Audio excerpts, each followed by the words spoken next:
नमस्कार प्रणाम। हम हैं धनंजय मिश्रा संगीतकार और आप सबके प्रणाम करते हुए आप सबके नया वर्ष 2018 के बहुत बहुत हार्दिक शुभकामनाएं। हम आज चर्चा करत तनी दबंग सरकार के। एगो हमार फिल्म आए वाली भी है दबंग सरकार, जेकर डायरेक्टर बने योगेश जी। ऊपर कुछ ओकर जब पहली बार हम योगेश जी से मिलने तब हम आपके बताएं कि कहानी कैसन, ओकर म्यूजिक कैसन, ओकरा बारे में बताएं। उससे पहले हम धन्यवाद देहल चाहब अपना डायरेक्टर साहब के, योगेश मिश्रा जी के, कि जे हमके ए लायक समझ लें कि हम दबंग सरकार के पार्ट बन सकें, हम दबंग सरकार के म्यूजिक बना सकें। और धन्यवाद करल चाहब अपना स्टार खेसारी लाल यादव जी के, जेकरे वजह से कि हम ए फिल्म का पार्ट बने, ए फिल्म का हिस्सा बने। जब पहली बार हम योगेश जी से मिलनी, कहानी पहली बार सुनी, और इनफैक्ट हम बता दें आपके कि पूरा क्रू मेंबर में से जितना भी टेक्निकल स्टाफ या जितना भी आर्टिस्ट, एक्टर, टेक्नीशियन जितना भी हो गए, सबसे पहला पर्सन हम रहनी, सबसे पहला व्यक्ति रहनी हम जे पूरा कहानी सुनी। कहानी सुनते साथ ही हमके लगल कि अगर कोनो भी चांस ऐसा होई कि हमें फिल्म का हिस्सा ना बनब तो हमके बड़ा दुख होई, लेकिन भगवान का आशीर्वाद और आप सबके प्यार हम इस फिल्म के करता नहीं। और योगेश जी के बारे में बता दें कि टैलेंटेड, एनर्जेटिक और जितना नम्र स्वभाव, जितना क्रिएटिविटी उनके अंदर, जिस तरीके से उनका स्वभाव है उसी तरीके से उनके अंदर क्रिएटिविटी कूट कूट के भरी हुई है। उन्होंने जब म्यूज़िक के बारे में मुझसे डिस्कशन करना चाहूँगा, सॉरी मैं थोड़ा हिंदी में बोलूँगा क्योंकि और भी बहुत सारे लोग हैं जो हमारे भोजपुरी भाषा के अलावा भी लोग सुनते रहते हैं, तो मैं थोड़ा हिंदी में बोलूँगा। जब उन्होंने म्यूज़िक पे हमसे सवाल जवाब शुरू किया कि भैया ऐसे करना है, ऐसे करना है, ऐसे करना है, हालांकि उनकी ये पहली फिल्म है, लेकिन जब उन्होंने म्यूज़िक पे डिस्कशन शुरू किया तो मुझे लगा कि ये आदमी कम से कम 50 फिल्में करके बैठा हुआ है।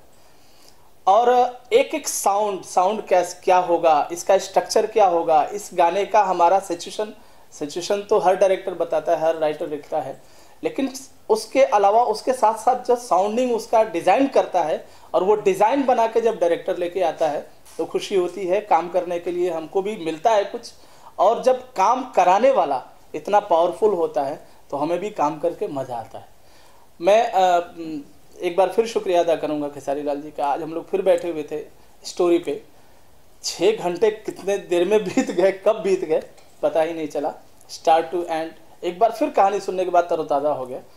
फिल्म जल्दी शूट होगी, उसके म्यूज़िक पे हम लोग बैठे हुए हैं, काम कर रहे हैं, और एक अलग तरीके का म्यूज़िक, चूँकि म्यूज़िक मैं ही कर रहा हूँ, बहुत सारी फिल्मों में आपने मुझे सराहा है। आपने मुझे आप इस म्यूजिक जो इसमें दबंग सरकार में म्यूजिक बन रही है, इस म्यूजिक को इन दबंग सरकार के जो गाने हैं इसको और भोजपुरी फिल्मों में जो म्यूजिक बनती है इससे कैसे अलग करने की कोशिश कर रहे हैं? क्या ऐसा नया है जो और फिल्मों में भोजपुरी फिल्मों की म्यूजिक में नहीं है, जो इसमें नया लेके आ रहे हैं? ऐसा क्या नया है? सबसे पहले बात मैं आपको बता दूं कि जो हमारा कैप्टन होता है, जो हमारा डायरेक्टर होता है, उसके हाथ में होती है पूरी यूनिट की बागडोर। वो किससे क्या काम कराना चाह रहा है, किससे कितना काम कराना चाह रहा है, ये उसके ऊपर डिपेंड करता है। ये सच्चाई है। मैं इस फिल्म में अगर टोटली मैं ये बात बोलूं कि एक्शन है, एक्शन हर फिल्मों में होता है, ड्रामा है, ड्रामा हर फिल्मों में होता है, इमोशन हर फिल्मों में होता है, लेकिन पता नहीं क्या है इस फिल्म को ऐसा कैसे लिखा गया है कि एक बार इंसान सुनने शुरू करता है तो फिर कहानी सुनने के लिए वो शांत नहीं होता जब तक पूरी कहानी ख़त्म नहीं हो जाती। जब आप फिल्म देखेंगे तो मुझे लगता है कि फिल्म ख़त्म हो जाने के बाद भी आपको लगेगा कि थोड़ी देर तक और फिल्म चलती तो और मज़ा आता। और बाकी संगीत की बात करूँ मैं, संगीत के साथ भी मेरे साथ ऐसा ही हो रहा है। नॉर्मली रोमांटिक गाने बनते हैं, आइटम सॉन्ग होते हैं, सिचुएशनिक सॉन्ग होते हैं, इमोशनल सॉन्ग होते हैं, सॉफ्ट रोमांटिक सॉन्ग होते हैं, और थोड़ा छेड़छाड़ के भी गाने होते हैं, वही गाने हैं। लेकिन जब मैंने एक बात अभी बोला कि साउंड डिज़ाइनिंग बहुत इंपॉर्टेंट है। जब डायरेक्टर साउंड डिज़ाइन करके बैठा हो तो म्यूज़िक डायरेक्टर के टफ हो जाता है, और जब डायरेक्टर के दिमाग में वो साउंड का डिज़ाइन करके लेके आया, घर से होमवर्क करके आया है कि मुझे ऐसा साउंड चाहिए फिल्म में, मुझे इस टाइप का साउंड चाहिए, मुझे इस टाइप के गाने चाहिए, इस टाइप की कंपोजिशन चाहिए, इस टाइप का उसका रिदम स्टेटस होगा। तो ये सारी चीज़ें जब डायरेक्टर अपने बना के लेके आता है तो हमें भी काम करने में मज़ा आता है कि हम किसी ऐसे टैलेंटेड आदमी के साथ, ऐसे गुणी आदमी के साथ काम कर रहे हैं, ऐसे गुणी आदमी के साथ काम कर रहे हैं जिसको हमारे काम की वैल्यू पता है। धनंजय जी, आप काफ़ी पुराने म्यूजिक डायरेक्टर हैं। क्या आपको लगता है कि भोजपुरी की जो म्यूजिक है उसमें कुछ बदलाव लाना चाहिए? सर, परिवर्तन संसार का नियम है और परिवर्तन होता रहा है। जो हमारा म्यूज़िक 1999, 1998, 2000 का था, आज का नहीं है। 2006-07 का था, वो आज का नहीं है। जो आज का है, आज के 7 साल 8 साल बाद नहीं होगा। साउंड डिज़ाइन, मैं बार बार कह रहा हूँ कि पैटर्न वही होते हैं, म्यूज़िक वही है। सारे गामा पौधा नहीं, ये 7 सुरों के अंदर ही हमको जीना है। हम जीते थे, जीते हैं, जीते ही रहेंगे। इसके अलावा 8वां सुर होने से रहा। लेकिन इस 7 सुरों को आप कैसे डिज़ाइन करते हैं, इन 7 सुरों को, इसी पैटर्न्स को, इसी रिदम को, इसी फोक म्यूज़िक को आप डिज़ाइन कैसे करते हैं, ये आपकी काबिलियत है।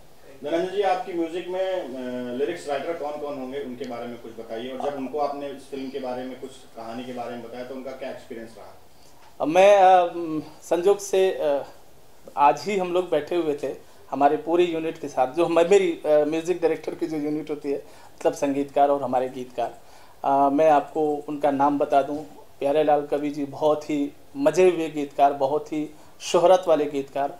आज़ाद सिंह को किसी परिचय के मोहताज नहीं, श्याम देहाती किसी परिचय के मोहताज नहीं, पवन पांडे किसी परिचय के मोहताज नहीं।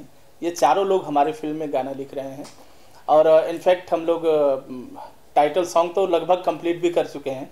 और बाकी जो भी लोग जिन्होंने कहानी सुनी, आज पहली बार मैं देखा कि कहानी को जब हमारे डायरेक्टर साहब नरेट कर रहे थे तो हमारे राइटरों ने बीच बीच में इंटरेस्ट लेते हुए कि यहाँ सर ऐसे हो सकता है क्या, यहाँ और क्या होगा।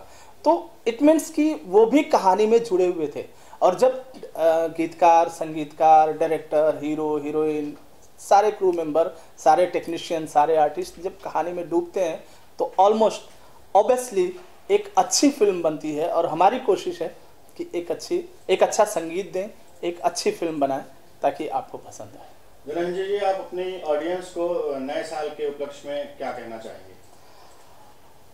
मैं सबको मुबारकबाद दे रहा हूं नए साल का, सबको हार्दिक बधाई दे रहा हूं। और मैं भगवान से प्रार्थना करता हूं, माता रानी से प्रार्थना करता हूं कि आपके जीवन में खुशियां, सफलताएं, आप स्वस्थ रहें, खुश रहें और निरोग रहें, मस्त रहें। और साथ ही साथ हमारे समाज को भी लेके चलने की हमारे समाज को भी लेके चलने की जो एक दूसरे की जिम्मेदारी है, उस जिम्मेदारी को भी सब लोग पूरा करें। अच्छी फिल्में देखें, अच्छा संगीत सुने, अच्छी चीज़ों की परख हो, अच्छी चीज़ों की परख हो। और अच्छी चीज़ जब आप सुनेंगे तो ऑब्वियसली एंटरटेनमेंट, हम तो एंटरटेनमेंट परोसने वाले हैं, हम तो आनंद परोसने वाले हैं। जब आप आनंदमय होंगे तो आपके जितने भी कष्ट हैं, जितने भी तकलीफ हैं, जितना भी तनाव है, वो दूर होगा। धनंजय जी, जब आप इस फिल्म की म्यूजिक बना रहे हैं, दबंग सरकार की म्यूजिक बना रहे हैं, तो जो आपके फिल्म के सुपरस्टार हैं, क्या जब उन्होंने सुना या जो उनके साथ आपका एक्सपीरियंस रहा है, या उन्होंने क्या चीज़ बोली, आपको क्या सजेशन दिए, क्या वो बातें कुछ शेयर कर सकते हैं? मैं खेसारी लाल जी को जितना मैंने जाना है, जितना मैंने समझा है, मुझे लगता है कि वो आदमी इतना समर्पित है। वो पहला इंसान मैंने देखा जो संगीत के प्रति, फिल्म के प्रति, गीत के प्रति, गाने के प्रति इतना समर्पण की भावना है, इतना डेडिकेशन।